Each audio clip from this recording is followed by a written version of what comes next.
रामकृष्ण हरी। चरितं रघुनाथस्य शतकोटि प्रविस्तरम् एकैकमक्षरं पुंसां महापातकनाशनम्। धर्मरक्षा वया अवतार घेसी आपुल्या पाळीशी भक्त जनांबरशी साठी जन्म सोशिले दृष्ट निर्धारिले किती एक धन्य तुझ कृपा सिंधू म्हणतील। आपुला तू बोल साच करी अंबरशी साठी जन्म सोशिले दृष्ट निर्धारिले किती एक तू कामने तुझ वर्णिती पुराणे। होय नारायण दया सिंधू अंबरशी साठी जन्म सोशिले दृष्ट निर्धारिले किती एक। भगवान प्रभु श्री रामचंद्र की जय।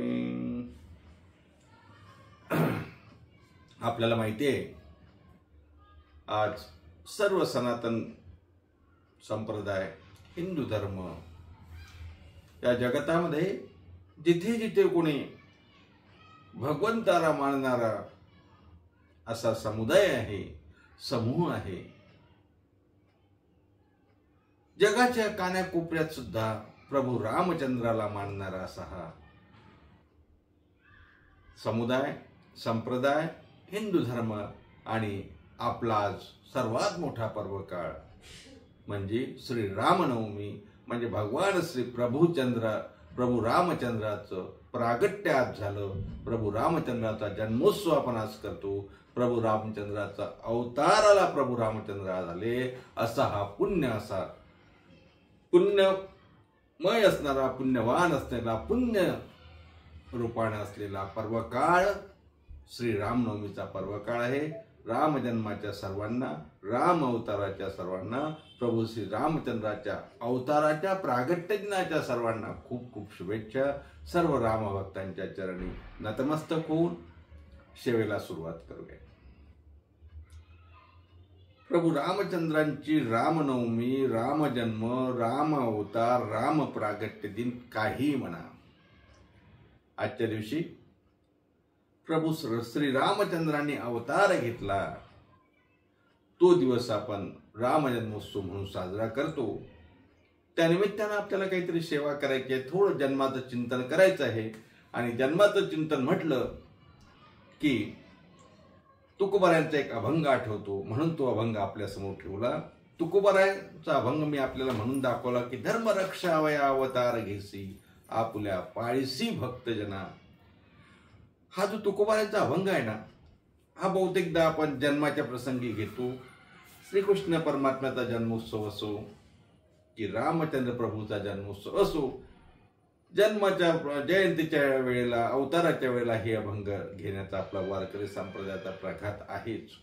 हा प्रस्तुत अभंग जसा जन्म प्रकरणामध्ये घेतला जातो तसाच अभंग मागणी प्रकरणातला आहे काय याचा जर विचार केला तर या अभंगातून तुकोबाराय देवाकडे मागणी सुद्धा करतात असं दिसते।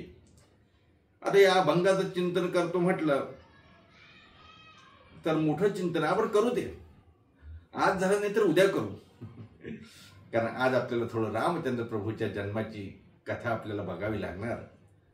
पण तरीही या अभंगातून तुकोबाराय जे म्हणतात धर्मरक्षावया अवतार घेसी आपुल्या पाळीसी भक्तजन। देवा तुम्ही धर्माचं रक्षण करण्यासाठी अवतार घेताय, धर्माचं रक्षण करण्यासाठी भगवान जन्माला येतात अवतार घेतात असं तुकोबाराय अभंगातून म्हणतात। आजचा दिवस भगवान विष्णूंनी जो रामचंद्र प्रभूचा अवतार घेतला त्यांचा जो जन्मोत्सव आहे, त्यांचा जो अवताराचा दिन आहे, त्यामुळेच प्रभूने अवतार घेतला आपल्याला दिसते। तुकोबाराय म्हणतात देवा तुम्ही तो अवतार घेता, आम्हाला माहिती आहे तुम्ही अवतारा धर्म रक्षावयासाठी घेता। धर्म रक्षावया अवतार घेसी आपुल्या पाळीशी भक्तजना।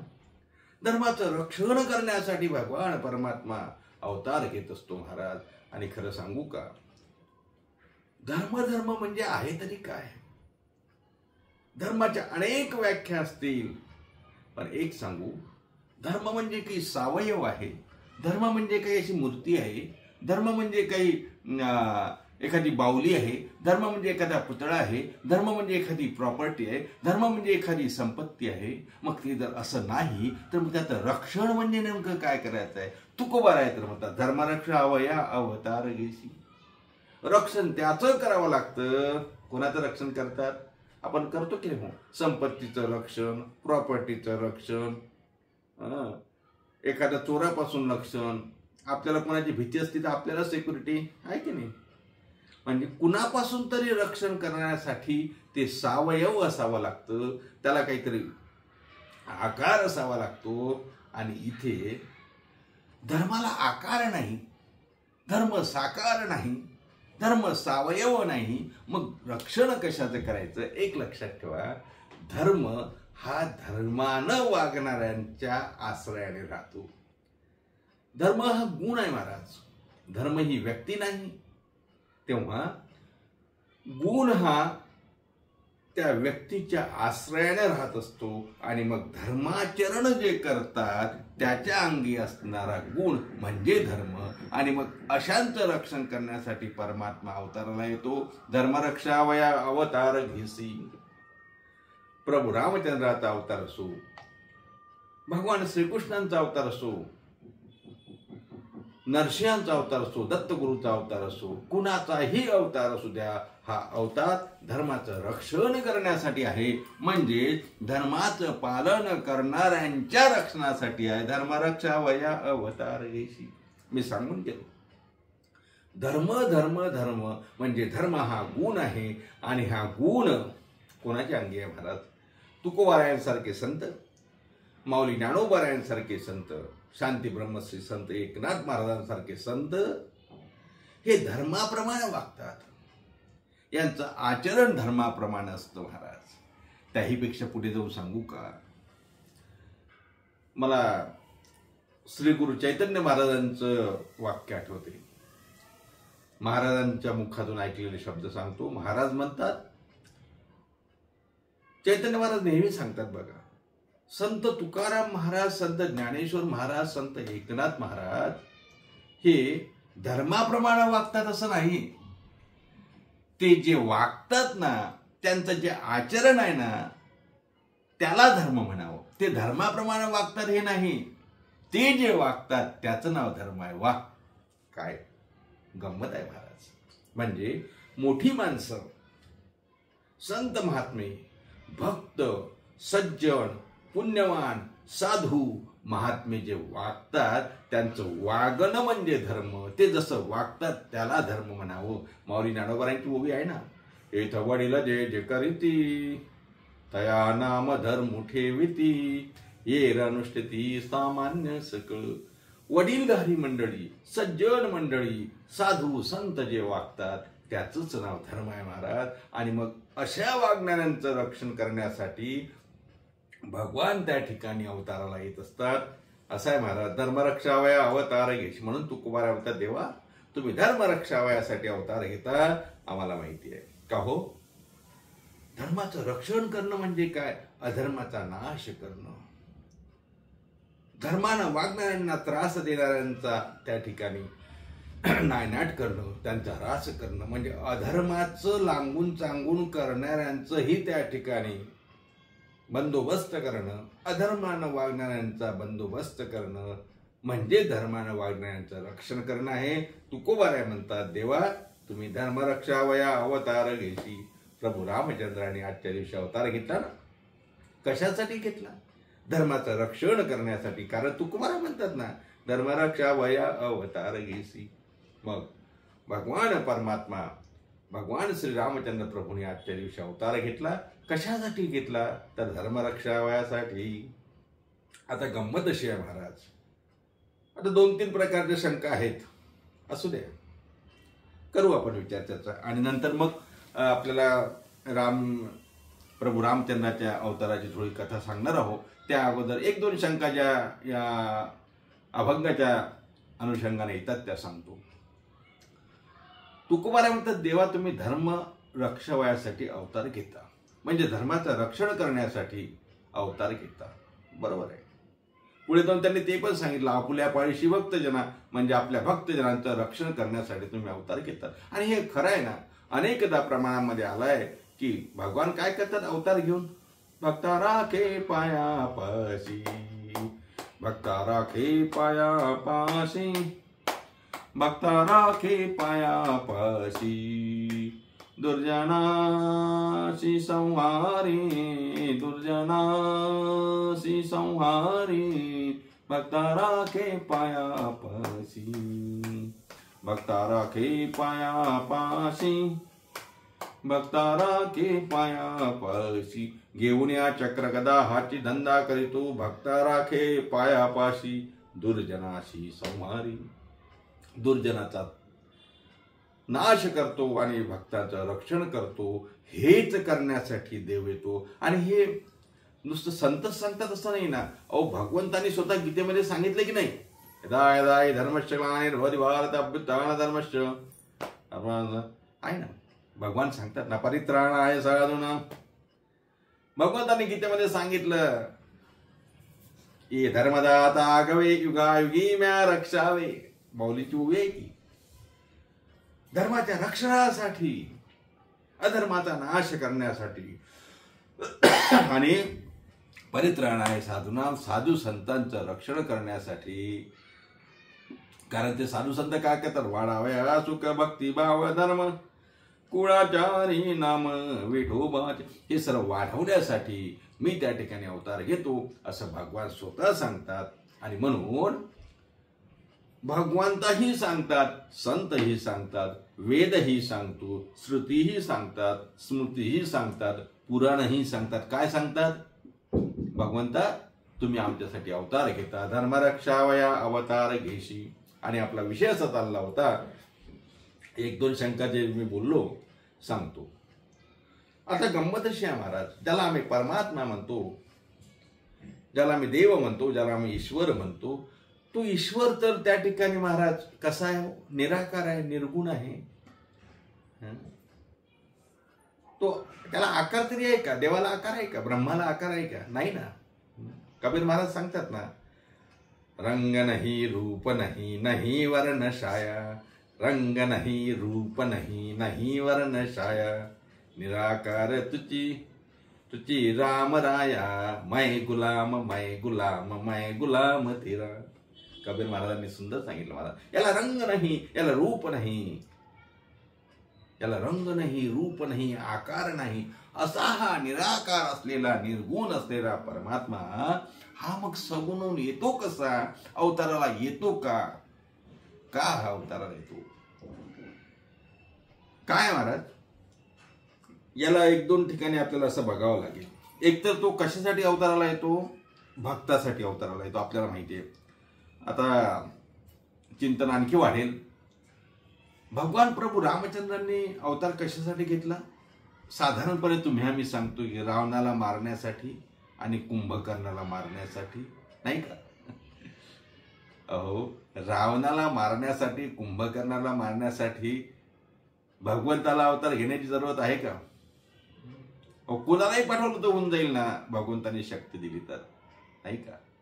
पण खऱ्या अर्थानं भगवंताने अवतार घेतला तो आपुल्या पाळीशी भक्तजना, आपुल्या पाळीशी भक्तजना, आपल्या भक्तांचं रक्षण करण्यासाठी, भक्तांच्याकडून करण्यात येत असलेली भक्ती आणि ते भक्ती सुख बघण्यासाठी भगवान अवतार घेतात.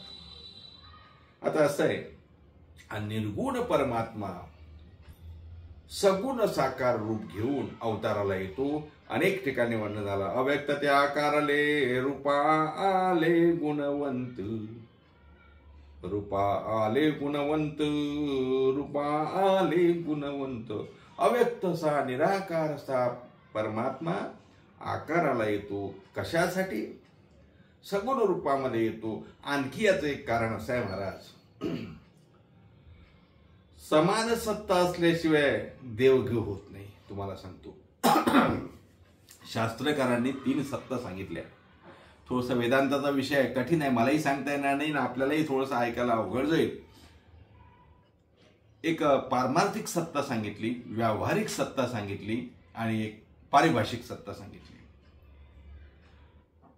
असं आहे, व्यावहारिक सत्ता म्हणजे तुम्ही आम्ही जगतो ते, पारमार्थिक सत्ता म्हणजे ब्रह्मस्वरूपाची भगवंताची सत्ता आणि एक भ्रमाप्रमाणे सत्ता, नाही का?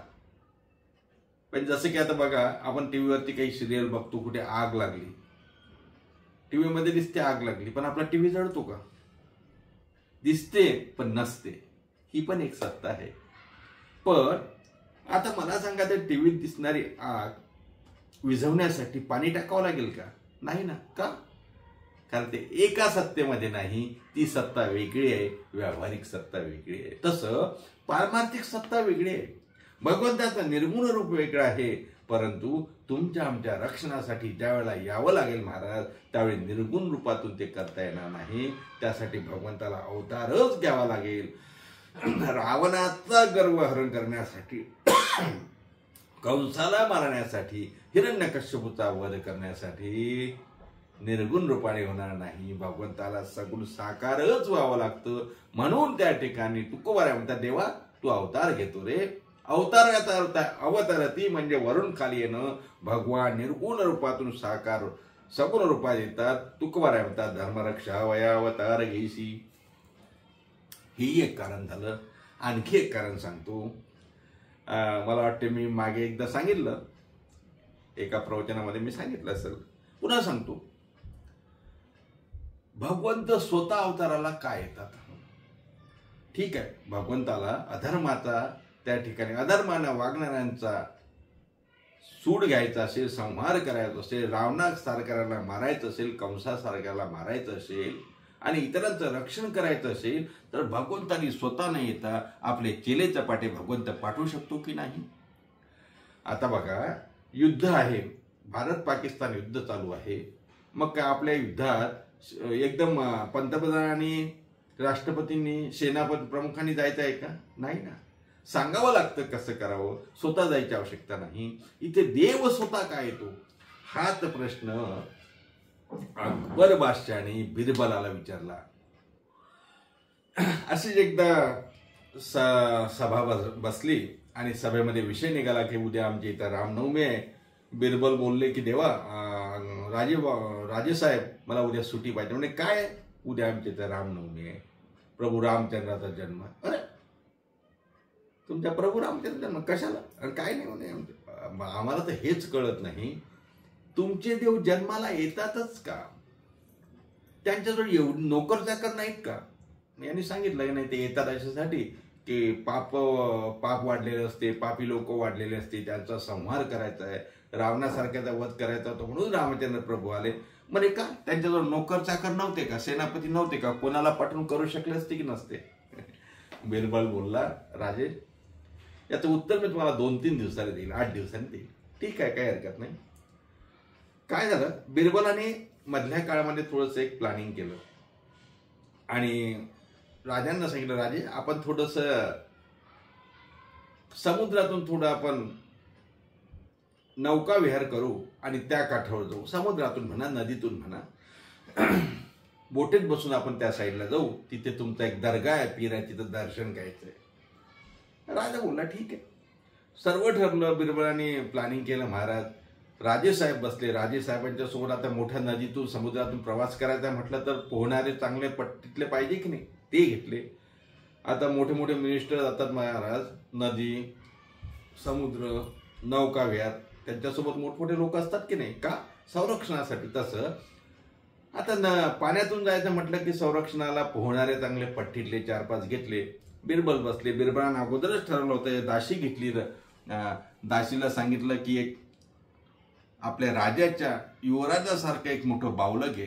2-3 महिन्याचा राजाचा युवराज असेल, 2-3 वर्षाचा असेल, 1 वर्षाचा असेल, काय असेल तो, तसं एक बावलं म्हणून घेतलं. त्याला रेशमी वस्त्रामध्ये गुंडाळलं आणि दासी आपल्या मांडीवरती घेऊन बसली. युवराज नव्हताच, त्याचा पुतळा बनवलेला होता. आणि निघाले, समुद्रातून जायला निघाले, नदीतून जायला निघाले. अर्ध्या नदीत आले. बिरबलाने अगोदरच प्लॅनिंग करून ठेवलं होतं. दासीला सांगितलं होतं की तो पुतळा घ्यायचा, समुद्रात फेकायचा आणि युवराज बुडाले, युवराज बुडाले, युवराज पडले असं जोरात ओरडायचं. झालं ठरल्याप्रमाणे. बिरबल, राजा, दासी आणि काही लोक नावेतून निघाले. नाव अर्ध्या समुद्रात अर्ध्या नदीत गेली असावी. त्या दासीने ठरल्याप्रमाणे तो छोटासा पुतळा बावलं, युवराज ज्याला म्हणतात ते, असं समुद्रात फेकलं आणि जोरात ओरडायला लागले, युवराज पडले, युवराज पडले, युवराज बुडाले. अरे बापरे, राजाच्या कानावर शब्द गेला. राजा अस्वस्थ झाला. राजाला कळलंच नाही. राजाने धाडकन उडी मारली पाण्यामध्ये आणि आपल्या युवराजाला पकडायला, युवराज युवराज करून पकडायला गेला. त्याच वेळेला 4-5 लोक जे पट्टीचे पोहणारे होते त्यांनी उड्या मारल्या. ते पकडलं युवराजांना. अर्थात युवराज म्हणजे ते प्लॅस्टिकचं बाहुलं होतं ना, त्याला पकडलं. लोक हसले, पण राजाला खूप राग आला. राजाने बिरबलाला म्हटलं, बिरबला, काय मूर्खपणा आहे हा? काय चेष्टा केली तुम्ही आमची? अहो, आमचं हृदय धडकायला लागलं होतं युवराज बुडाल्यानं.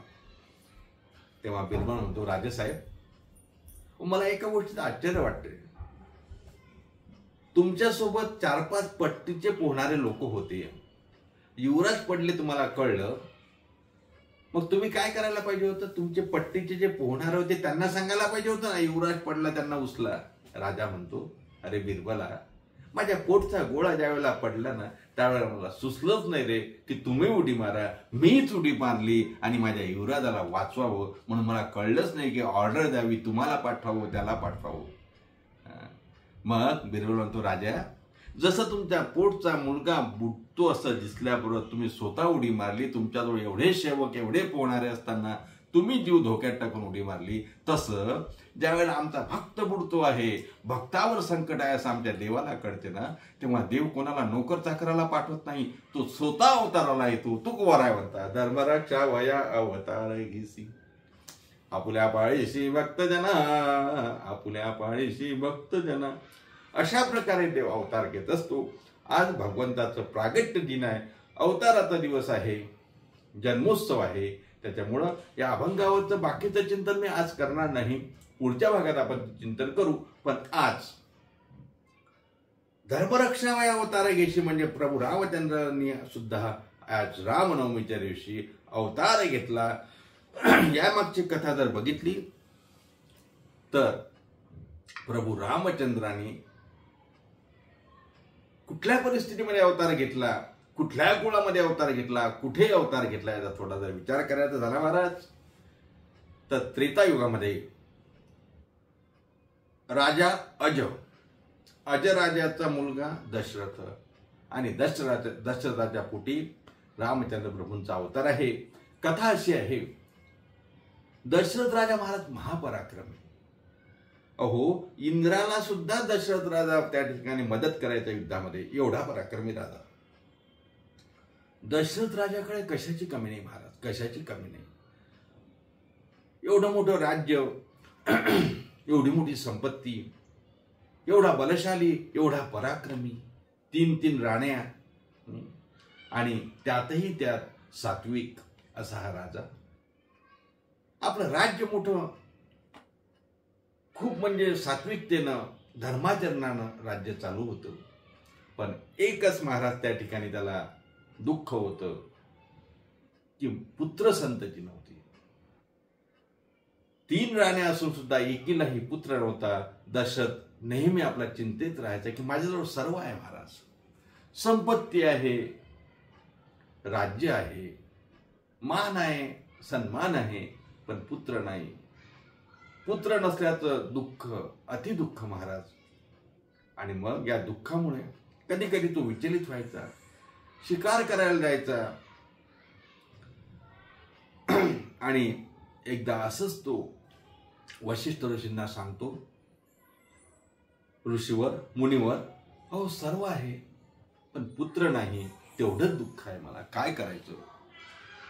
वशिष्ठांनी सांगितलं, राजन, पुत्र कामेष्ठी यज्ञ करा आणि पुत्र कामेष्ठी यज्ञ केल्यानंतर आपल्याला पुत्र संतती होईल.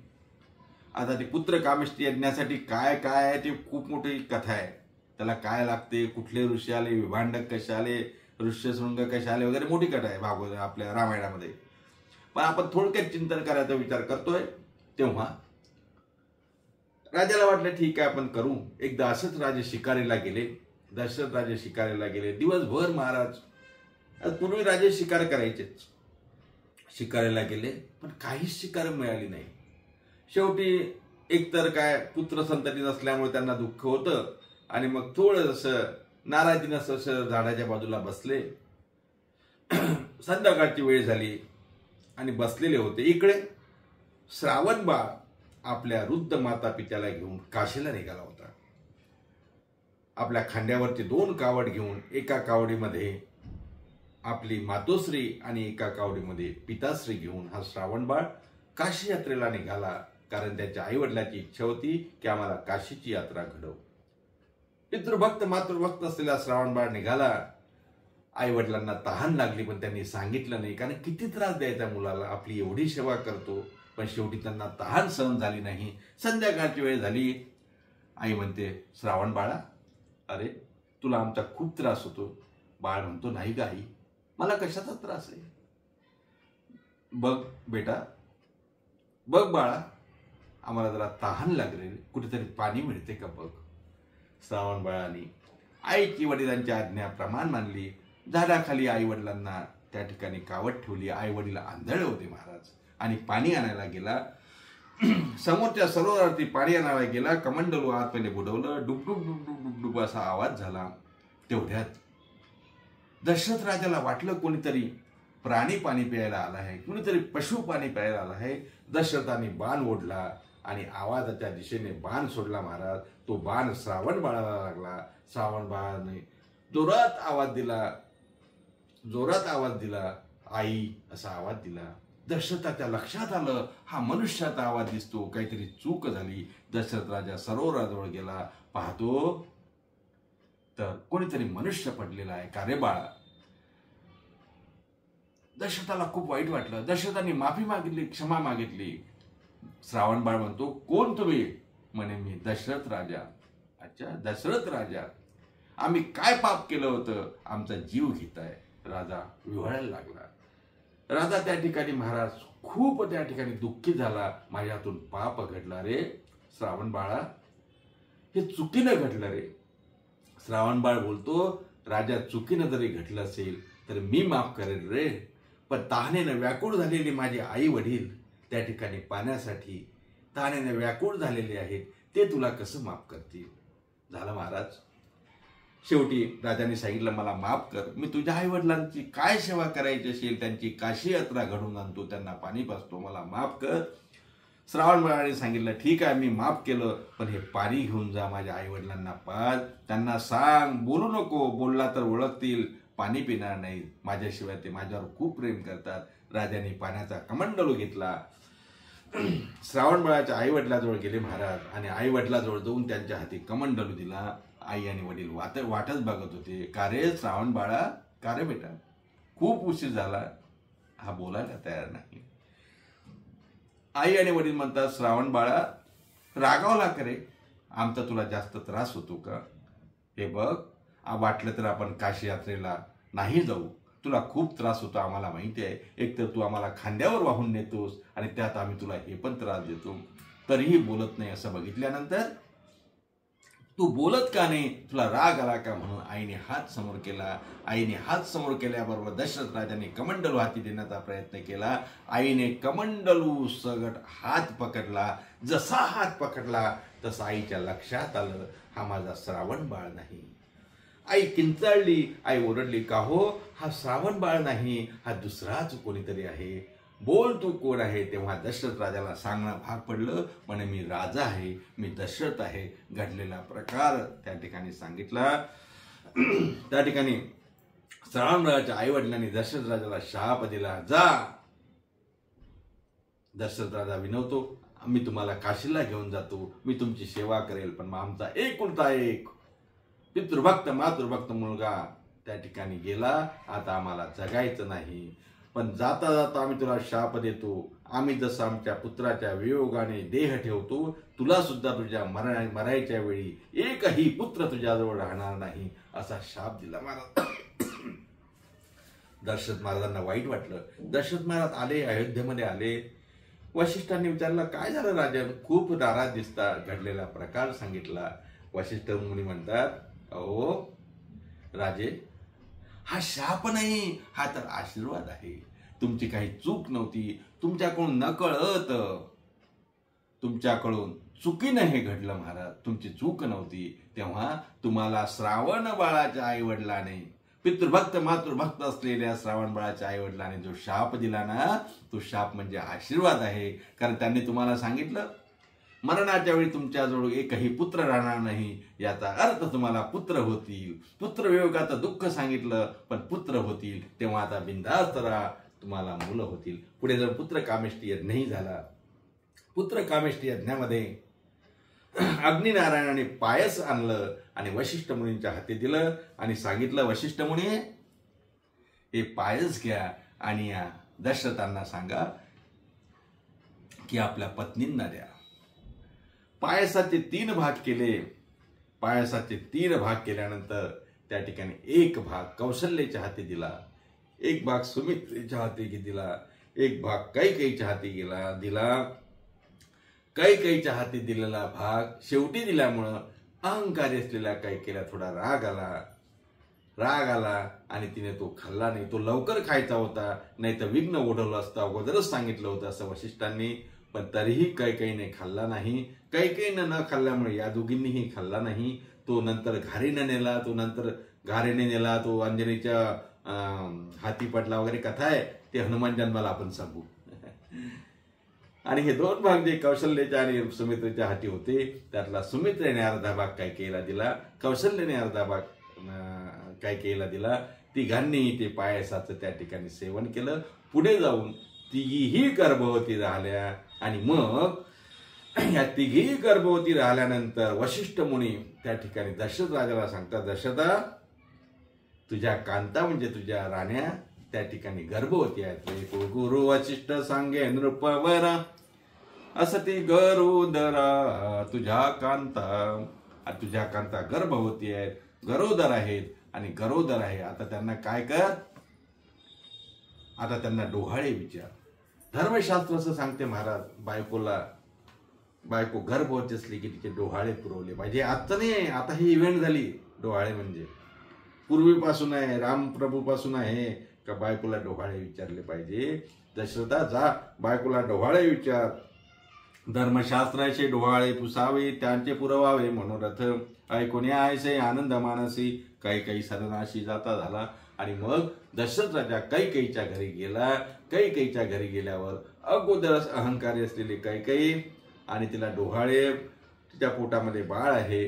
कैकेयीला विचारलं, कैकेयी डोहाळे सांग, तुला काय वाटते सांग, मी डोहाळे पुरवायला आलो. कैकेयीने सांगितलं, ज्येष्ठाशी धाडावे दुरी वनांतरी, नये समाचार त्याचा. काहीतरी बळबळायला लागली की ज्येष्ठाला म्हणजे ज्येष्ठ पुत्राला वनवासात पाठवा आणि धाकट्याला घरी ठेवा, त्याला राज्यपद द्यावा. हे ऐकून राजाला मात्र त्या ठिकाणी दुःख झालं. काय चाललं हे, अशी का ओरडायला लागली. तिथून निघाला राजा आणि तिथून निघाल्यानंतर सुमित्रेच्या मंदिरामध्ये आला, सुमित्रेच्या घरामध्ये आला. नामदेवराय वर्णन करतात, येतसे दशरथ सुमित्रा मंदिरी, देखता सामोरी येती झाली.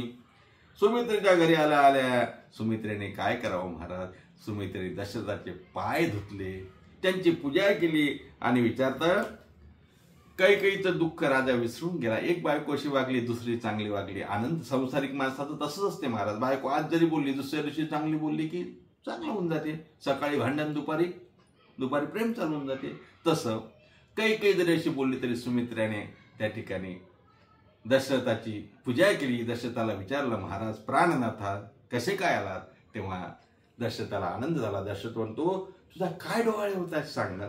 तेव्हा तिने सांगितलं की मला असं वाटते ज्येष्ठाची सेवा मला करावी, म्हणजे मोठ्या मुलाची सेवा घडावी. कैकेयीने सांगितलं की त्याला दूर पाठवावं, पण हिने सांगितलं प्राणनाथाविषयी वाटत तसे जीवा, वडिलाची सेवा हरणीशी. वडिलाची म्हणजे वडील भावाची सेवा घडावी. हे ऐकून त्याला आनंद झाला आणि दशरथाला तिथून निघाला, कौशल्याच्या सदनामध्ये गेला. आणि कौशल्याच्या सदनामध्ये गेल्यानंतर बाप रे, तिथलं तेज बघितलं आणि दशरथाला एवढा आनंद झाला महाराज. कौशल्याला विचारतात, कौशल्ये तुझे मानसी होती जे डोहाळे, सांगव वेल्लाळे मजपाशी. तेव्हा ती काहीच बोलत नव्हती महाराज. ती रामरूप झाली होती, काहीच बोलत नाही. याला वाटलं काय झालं, गेला भूताने झडपली की काय, काहीच बोलत नाही. तेव्हा दशरथाने तिला आठवण करून दिली, काहीतरी आठवावं मागचं म्हणून सांगायला लागला, का ग तुला माहिती आहे का तो रावण आपल्या लग्नामध्ये त्याने विघ्न आणलं होतं, तर रावण तुला माहिती आहे. रावणाचं नाव घेतल्या घेतल्या घेतल्या घेतल्या महाराज त्या ठिकाणी कौशल्या माता भडकलीच.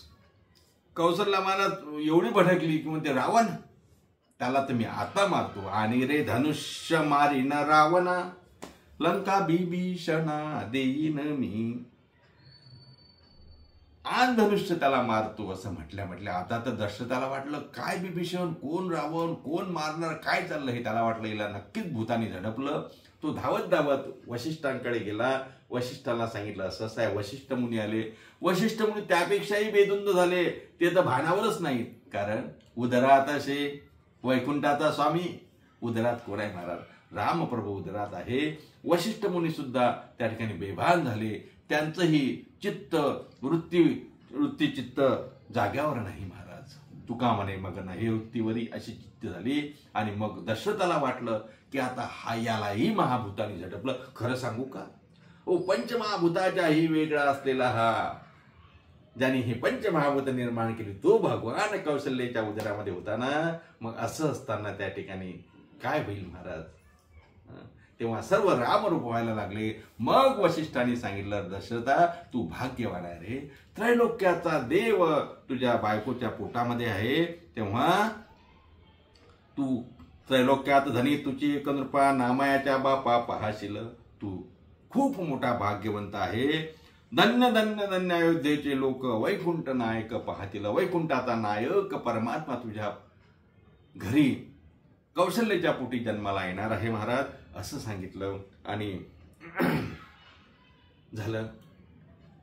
शेवटी वेळ आली महाराज. चैत्र मास उदयाला आला. उत्तम असा हा चैत्र मास, वसंताचा ऋतू. आणि या वसंताचा ऋतू सुरू आहे, चैत्र मास सुरू आहे. इकडे नामदेवराय वर्णन करतात, उत्तम चैत्र मास ऋतू वसंताचा दिवस, शुक्ल पक्ष ही नवमी, उभे सुरवरते मी. काय मास कोणता आहे, चैत्र मास आहे, वसंत ऋतू आहे, शुक्ल पक्ष चालू आहे, नवमीचा दिवस आहे. दुपारी 12ची वेळ झाली. माझ्या नाशी दिनकार पळभारी होय स्थिर. माझ्या नाशी म्हणजे दुपारची, सूर्य डोक्यावरती आला. 12 वाजायची वेळ झाली. धन्य मी त्रिभुवनी माझे वंशी चक्रपाणी. तिकडे सूर्यवंशामध्ये रामाचा जन्म असल्यामुळं सूर्याला वाटलं माझ्या वंशामध्ये चक्रपाणी येतो आहे, वैकुंठ नायक येतो आहे, यापेक्षा आनंदाचा दिवस कोणता असेल. सुशोभित दाही दिशा आनंद नारी शेषा, नाही कौशल्येशी भान गर्भी आले नारायण. कौशल्याला भान नाही महाराज, गर्भामध्ये नारायण भगवान विष्णू प्रभू रामचंद्र गर्भामध्ये आहेत. नामदेवराय वर्णन करतात महाराज. असे हे रामचंद्र प्रभू अवताराला आले.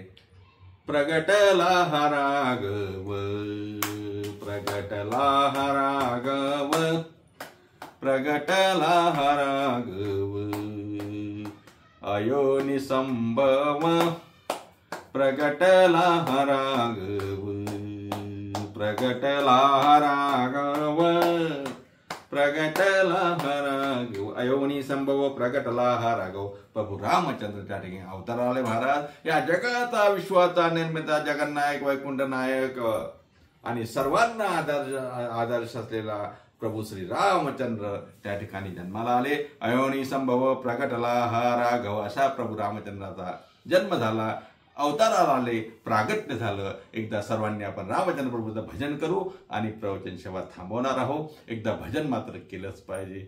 श्रीराम जय राम जय जय राम, श्रीराम जय राम जय जय राम, श्रीराम जय राम जय जय राम, श्रीराम जय राम जय जय राम, जय जय राम जय जय राम, जय जय राम जय जय राम, श्रीराम जय राम जय जय राम, श्रीराम जय राम जय जय राम, श्रीराम जय राम जय जय राम, श्रीराम जय राम जय जय राम, भगवान श्री प्रभु रामचंद्र महाराज की जय। रामचंद्र भगवान की जय। धर्मरक्षावया अवतार घेशी आपल्या पायशी भक्तजना।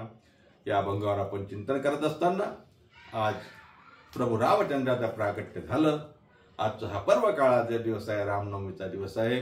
प्रभू रामचंद्राचा अवतार झाला, सर्वांनी आनंदाने अयोध्येमध्ये साजरा केला। आपणही आपापल्या परीने प्रत्येक जण, कोणी मंदिरात, कोणी गावात, कोणी वेशीबाहेर, कोणी मोठ्या मंदिरात, कोणी लहान मंदिरात, कोणी घरात, कोणी कुठल्या माध्यमातून, कोणी कुठल्या माध्यमातून आपणही या संतांच्या अमृतवचने या आपल्या यूट्यूब चॅनलवरून रामजन्मोत्सवाचा हा उत्सव करतो आहोत।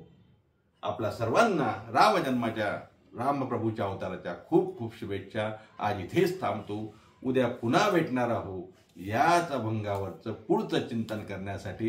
कारण रामनवमीचा उत्सव आपल्याला 2 दिवस करायचा आहे। आज उपवास आहे, उद्या पारण आहे। पुन्हा भेटूया पुढच्या भागामध्ये, उद्याच्या भागामध्ये। तोपर्यंत सर्वांना रामकृष्ण हरी, जय श्रीराम। पुंडलिक वरद विठ्ठल श्री ज्ञानदेव तुकाराम, दत्तात्रय जनार्दन श्री एकनाथ माऊली ज्ञानेश्वर महाराज की जय। जगद्गुरु तुकाराम महाराज की जय। शांती ब्रह्म श्री संत एकनाथ महाराज की